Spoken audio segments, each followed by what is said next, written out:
Ako si Mai Salazar, hatid sa inyo ang mga pinakamainit na balita sa bansa dito sa News Force. Sa ulo ng mga balita. Biyahe ng tren ngayong Holy Week, tigil operasyon muna. Department of Foreign Affairs ilulunsad ang Passport Online Application Portal. Pilipinas nakamit ang Guinness record na largest human lung formation.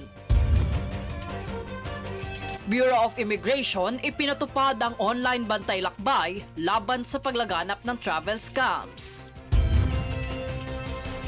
DFA at DMW OWA papauwiin ang 63 Filipino repatriates alinsunod sa patuloy na gera sa Haiti. Paris-bound athletes ng Pilipinas patuloy ang pag-arangkada. Patas at pantay na balita. Komprehensibong ulat para sa pulso ng masa.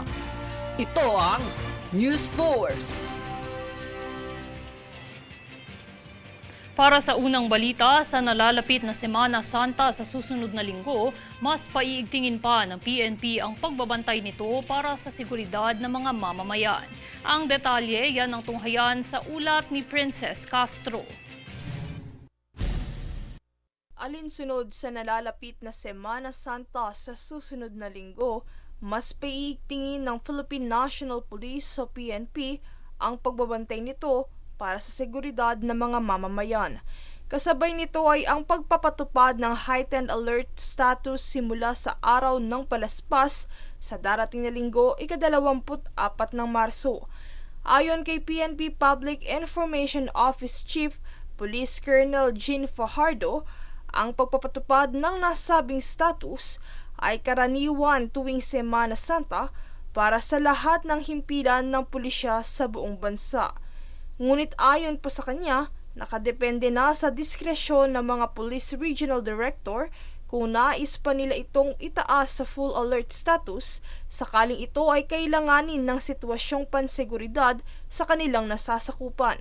Sa kabila nito, hindi pa rin kampante ang PNP kaya't layo nitong mas paigtingin pa ang koordinasyon sa kanilang mga katuwang na ahensya tulad ng Armed Forces of the Philippines at Philippine Coast Guard. Sa kabuuan, nasa 34,000 kapulisan ang balak i-deploy sa mga tourist destination, transport hub at areas of convergence, kabilang ang mga simbahan sa susunod na linggo para mapangalagaan ang seguridad ng publiko ngayong Semana Santa 2024. Sa kasalukuyan, wala pa namang na-monitor na banta sa seguridad ang PNP para sa Semana Santa. Princess Castro, nag-uulat para sa One Media Network.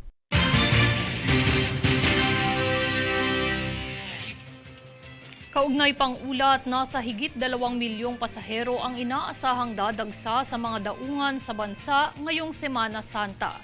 Ito ay ayon sa Philippine Ports Authority o PPA, kung saan marami umano ang uuwi at magbabakasyon mula ika-24 hanggang 31 ng Marso. Nakahanda naman ang lahat ng port management offices sa mga hakbanging pangseguridad ng mga dadagsang pasahero tulad ng fast lanes para sa mga senior citizens, mga ambulansyang naka-standby at libreng film showing naman para sa mga pasaherong maghihintay sa kanilang biyahe.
Para sa mas magaang proseso ng pag-a-apply para sa passport, ilulunsad ng Department of Foreign Affairs ang online application portal nito.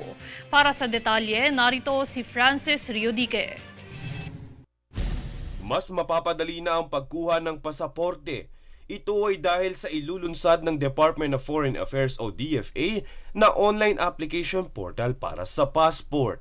Kasama rin dito ang pagkakaroon ng one-stop shop na maaaring ma-access sa official website ng DFA. Ito ay magiging posible matapos pirmahan ni Pangulong Ferdinand Marcos Jr. ang Republic Act No. 11983 o ang New Philippine Passport Act.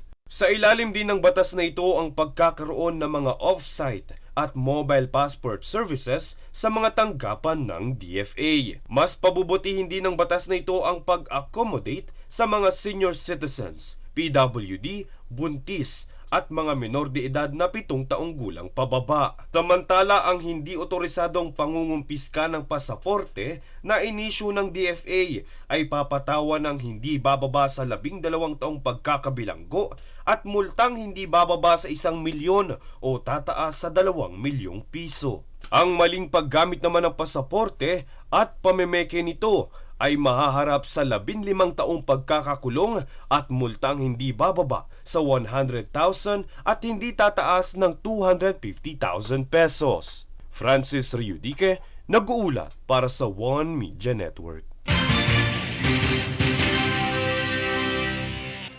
Babala, pinag-iingat ang publiko na iwasan na munang kumonsumo ng mga shellfish sa ilang lugar sa bansa dahil sa paralytic shellfish poison o toxic red tide.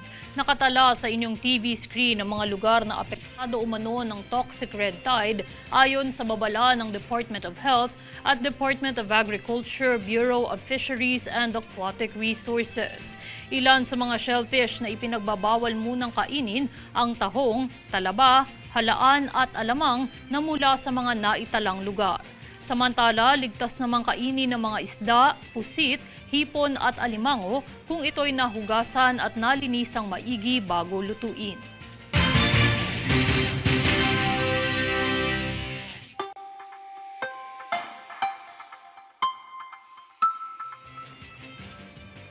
Sa ating ulat panahon, nananaig pa rin ang epekto ng easterlies sa bansa. Sa ngayon, asahan ng posibleng flash flood sa Metro Manila at natitirang bahagi ng bansa. Bahagyang maulap na papawirin na may pulupulong mga pag-ulan at pagkidlat-pagkulog ang posibleng klimang maramdaman sa nabanggit na lugar.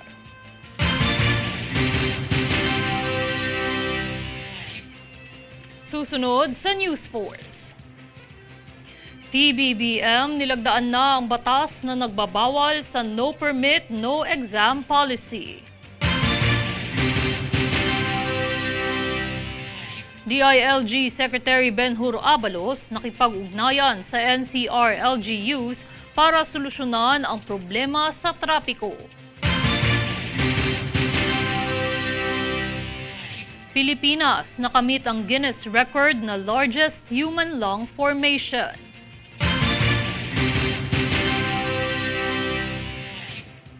Manatiling nakatutok para sa higit pang mga balita sa pagbabalik ng News Force.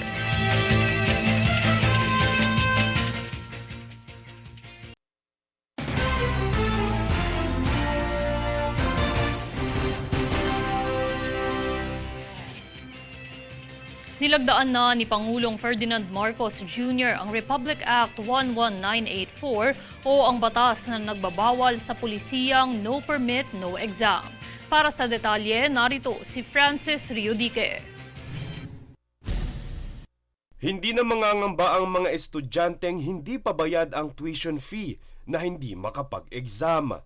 Ito ay dahil pinirmahan na ni Pangulong Ferdinand Marcos Jr.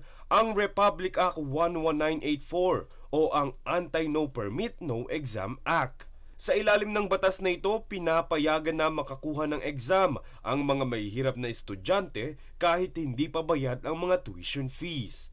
Sakop ng batas na ito ang pampubliko at pampribadong mga paaralan mula elementarya hanggang kolehiyo, gayon din ang mga technical vocational institutions.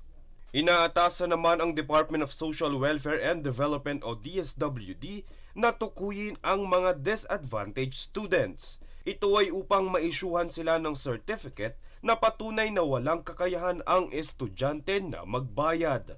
Samantala, para naman sa mga paaralan, may otoridad silang mag-require ng promissory note at panghawakan ang mga dokumento para sa mga legal at administratibong aksyon. Francis Riudique, nag-uulat para sa One Media Network. Sa ibang balita, isang pagkilala na naman ang nakamit ng Pilipinas matapos makapagtala ng Guinness World Record na largest human lung formation na binuo ng mga tao. Mahigit 5,000 katao ang nakiisa sa makasaysayang pangyayaring ito na pinangunahan ng Department of Health o DOH bilang pagdiriwang ng World Tuberculosis Day.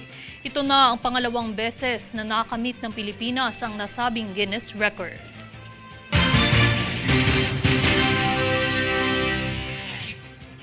Samantala, bilang paalala sa mga nagnanais magbakasyon ngayong nalalapit na long weekend, good news po ito dahil ang Bureau of Immigration ay nagpatupad ng online bantay lakbay laban sa paglaganap ng travel scam online. Para sa detalye, narito si Jade Buhoy. Inanunsyo ng Bureau of Immigration o BI ang online bantay lakbay upang sugpuin ang tumataas na kaso ng online travel scam. Ayon sa BI, ito ay bahagi ng kanilang pakikipag-ugnayan sa ahensyang nagnanais na magpahayag ng kamalayan ukol sa pag-iwas sa travel scam, lalo na ang siyang nangyayari online. Payag pa ni BI Commissioner Norman Tansinco, ang online bantay lakbay ay nagnanais na masugpo ang mga cybercrime para sa mas ligtas na paggamit ng mga online platforms. Kabilang sa pinapaalala ng online bantay lakbay ay ang mga modus gaya ng peking accommodation, Wi-Fi, discount deals, libreng bakasyon, travel agents, exclusive tours, lost baggage, fixer at murang plane ticket na may kakayahang makakuha ng inyong impormasyon gaya ng bank account at address. Paalala ng BI, huwag mag-atubiling tumawag sa kanilang hotline upang iulat ang mga ganitong uri ng modus. Jade Buhoy, nag-uulat para sa One Media Network.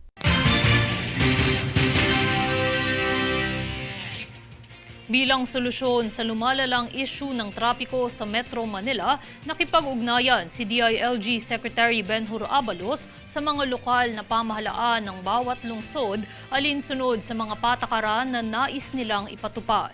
Narito muli si Jade Buhoy para sa balita.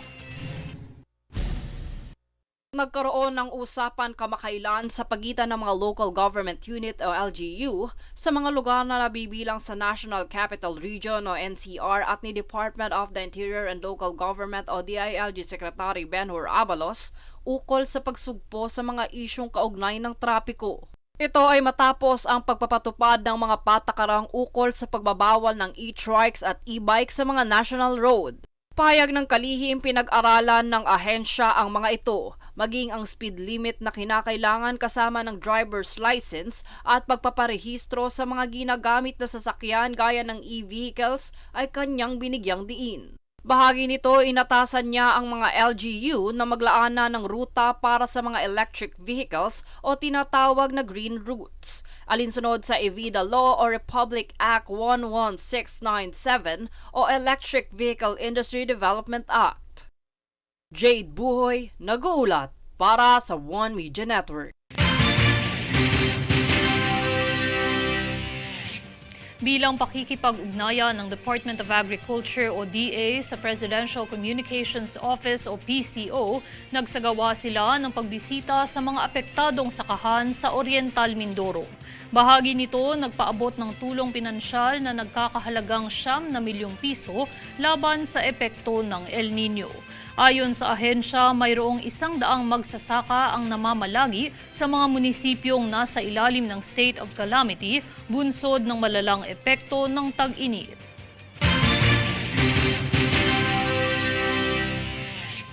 Dinagsa ng libo-libong katao ang huling gabi ng week-long celebration ng Ani ng Laguna o mas kilala bilang Anilag Festival na ginaganap kada ika-una o ikalawang linggo ng Marso sa lalawigan ng Laguna. Matapos ang iba't ibang patimpalak na ginanap sa mga nagdaang araw, kabilang na ang Land Float Parade and Competition, Street Dance Competition, Sayaw Laguna, Himig Laguna at iba't ibang pageants at exhibits, ay nagtapos ang huling gabi nito sa pamamagitan ng saliw ng musika mula sa mga bandang nagtanghal sa People's Night Extreme na ginanap sa Laguna Sports Complex. Kasama sa mga sinabayan ng sambayanan ang bandang Lily, Nobita, Cup of Joe at Ben and Ben.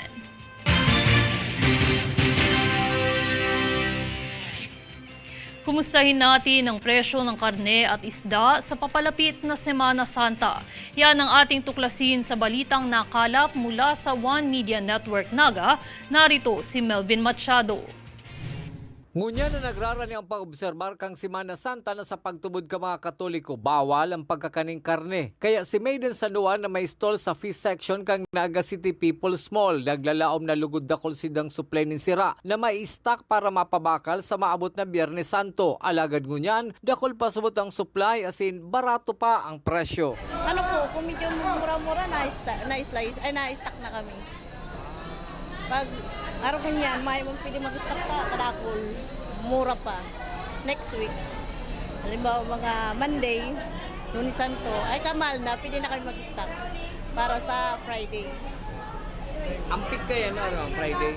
Iyo po, ay Huwebes, saka Biyernes, yan talagang yaw ng parabakan. Iba man ang sitwasyon ngunyan sa meat section kang Naga City People's Mall. Kulang subot ang nabubunong urig. Hulitan na dadaog kan mga dayong parabakal nin buhay na urig. May nagkaperang stall sa meat section ang bakante hulita mayong nabuno. Mayo po nga ning urig, ning kinukulang-kulang kitang supply, mahal na, tapos kada ko kitang kalaban hali sa luwas na mga parabakal urig, dayo haling Manila, haling ibang lugar, hindi nagbabakal sa Tuya, sa Kamsur.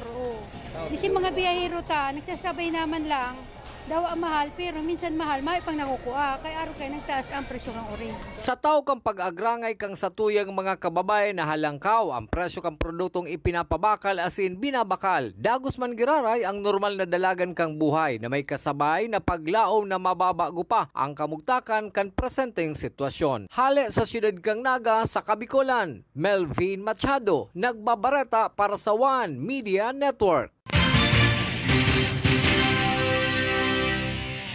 Susunod sa News Force. DOJ, PNP at NBI inilabas sa mga alituntunin sa pag-iimbestiga sa online sexual abuses. DFA at DMW-OWA pauuwiin ang 63 Filipino repatriates alinsunod sa patuloy na giyera sa Haiti. NHA at DSWD na mahagi ng 450,000 pesos para sa kauna-unahang HOA sa Region 11. Manatiling nakatutok para sa higit pang mga balita sa pagbabalik ng News Force.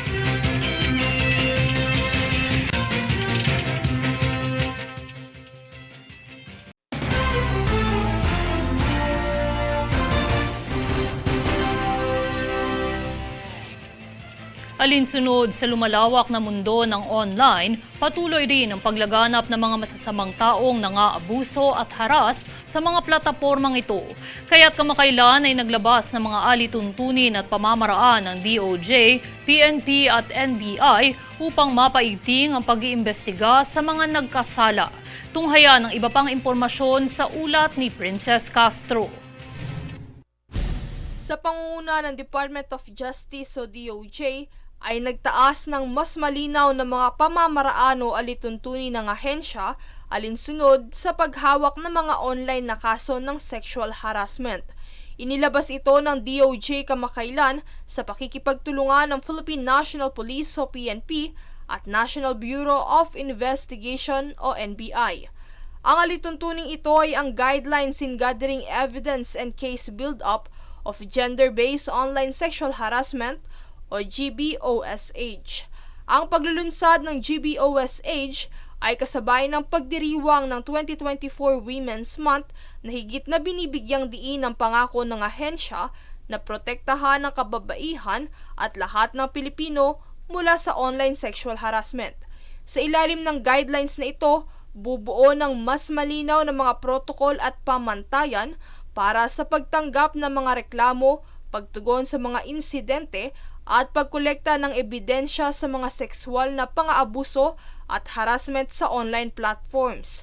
Ang mga alituntuning ito ay magbibigay sa mga otoridad ng mga kinakailangang kasangkapan upang epektibong maimbestigahan at mausig ang mga nagkasala na kinasasangkutan ng elektronikong ebidensya anuman ang lokasyon nila. Sino mang lalabag sa nabanggit na alituntunin ay mapaparusahan sa ilalim ng Republic Act 10175 o ang Cybercrime Prevention Act. Princess Castro, nag-uulat para sa One Media Network.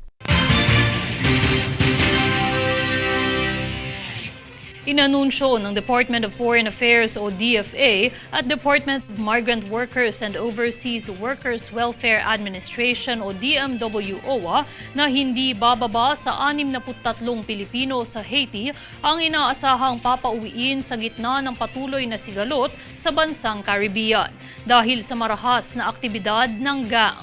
Ang repatriation ng 63 Pilipino ay inaprubahan kamakailan ni DFA Secretary Enrique Manalo, alinsunod sa rekomendasyon sa deklarasyon ng Alert Level 3 o ang voluntary repatriation para sa mga Pilipino sa Haiti. Kasalukuyan na ngayong naghahanap ng paraan ng mga ahensya kung paano mapapauwi ang mga Pilipino dahil walang flight ang lumalabas sa Haiti habang ang land travel patungo sa kabisera ng Port-au-Prince ay hindi rin bumabiyahe. Sa ngayon, walang ulat ng sinumang Pilipinong apektado o nasugatan sa patuloy na krisis sa seguridad.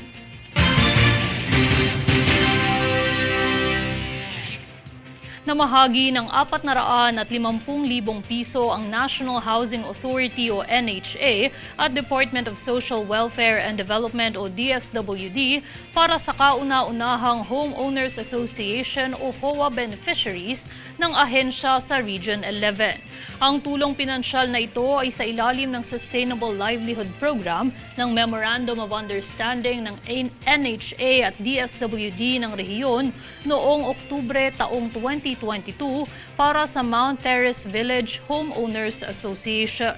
Sa tulong ng NHA, nakatanggap ang mga benepisyaryo ng 450,000 peso seed capital fund para sa kanilang general merchandise store na may kasamang tables and chairs rental.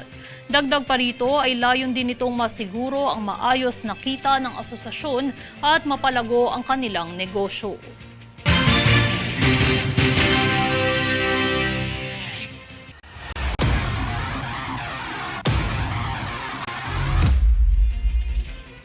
Balitang sports, wagi sa unang araw ng National Basketball Training Center National Finals ang One Media TV48 Naga laban sa Phil Euro Nation sa score na 73-78.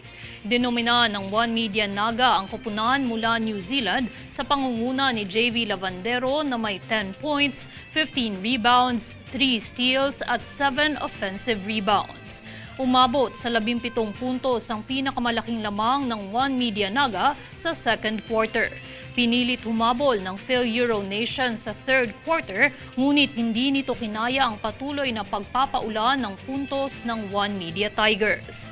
Samantala, ang susunod na makakaharap ng One Media Naga Tigers ay ang Phil CST Calasiao. Kasama ang Naga College Foundation at ang One Media Main Headquarters ay katuwang sa pagsuporta sa mga manlalaro.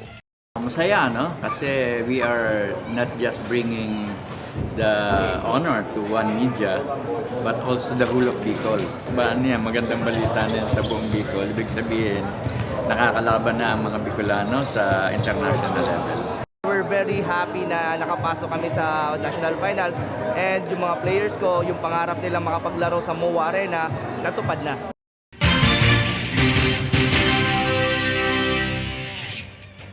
At narito ang recap ng mga nagbabagang balita ngayon. Sa ulo ng mga balita. Biyahe ng tren ngayong Holy Week, tigil operasyon muna. Department of Foreign Affairs ilulunsad ang Passport Online Application Portal. Pilipinas nakamit ang Guinness record na largest human lung formation. Bureau of Immigration ipinatupad ang online bantay lakbay laban sa paglaganap ng travel scams.